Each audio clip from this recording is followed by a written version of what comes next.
George enlisted in the Army Air Corps in April of '42. He trained in a P-47 Thunderbolt single-pilot fighter aircraft. He started flying combat missions in March of 1944 and escorted bombers on raids to France, Belgium, and Germany. George flew 4 missions on D-Day. George's fighter group was the first to operate from France in support of General Patton's tanks and the U.S. infantry. His aircraft dropped 5 1,000-pound bombs on German troops heading for the beaches of Normandy. A week after D-Day, on June 24, 1944, was a very extraordinary day for George, one of the wildest air battles in history of the war. This was the day the young fighter pilot was attacked by 40 German Messerschmitt 109s over Lisieux, France, and he lived to tell about it. You see, George and his squadron were plunged into a savage dogfight with the German 109s. It was indeed a fierce struggle. George engaged the enemy Nazi fighters for a furious 15 minutes, which seemed like an eternity.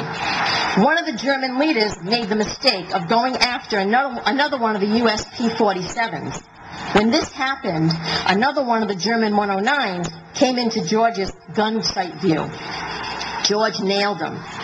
One time, George looked right into the eyes of one of the German pilots as they flew side by side for a moment, as each shook their head as if to say, "No, I won't be beaten." The fight ended when he was able to shoot down one of the attackers before he pushed his battery P-47 up into the clouds. George used every bit of training and every trick he knew to handle his plane, to keep his heavily damaged plane moving, to keep fighting, and to stay alive.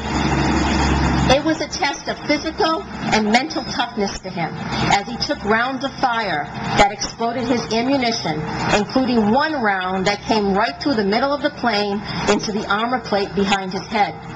He finally landed his plane on Omaha Beach right after D-Day. Once there, the engineers patched it up and he could get back to his base. In George's words, "I never felt so alone in my life. I felt like I was fighting the whole damn war by myself." By the time George's combat duty was over, he would fly 80 missions, survive a dead stick, no power landing, and fly close support for General Patton's Armored Command as it swept through France. In October of 1944, George married Olive Chu. He then was stationed in Luke Field, Arizona, where he instructed aviation cadets in advanced training. Then he moved to Punta Gorda, Florida, instructing combat tactics in P-57 Mustang fighters.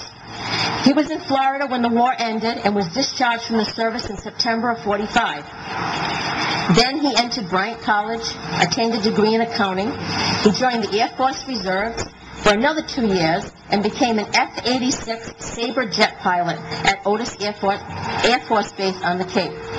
George earned the Silver Star for his gallantry at the stick of his P-47. He also earned the Distinguished Flying Cross for his wartime service. George is also named to the Rhode Island Aviation Hall of Fame.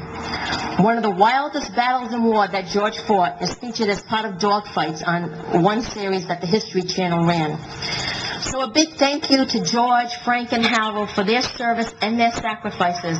We will always remember you and all of the other World War II veterans from Graniteville, your dedication to this country and to our freedom. God bless.